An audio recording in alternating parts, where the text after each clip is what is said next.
Wala pang formal na dokumentong natatanggap ang US government mula sa Pilipinas na nagpapatigil sa military exercises ng dalawang bansa. Mula sa Malacanang, may report si Rosalie Coz live. Rosalie.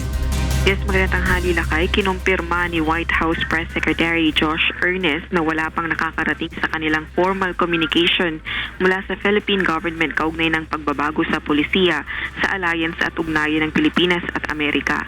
Kahapon binanggit ni Pangulong Rodrigo Duterte sa Philippine-Japan Business Forum na sa susunod na 2 taon ay nais niyang mawala ang presensya ng foreign military troops sa bansa at planong baguhin o ipawalang bisa ang mga executive agreement hinggil sa military alliance ng Pilipinas at Amerika tulad ng Enhanced Defense Cooperation Agreement o EDCA.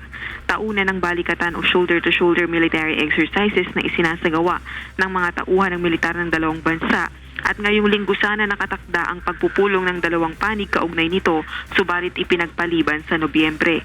Aminado naman ang pamahalaan ng Amerika na nagbunga ng pag-aalangan sa tunay na kalagayan ng ugnayan ng Amerika at Pilipinas ang mga pahayag at retorika ni Pangulong Duterte.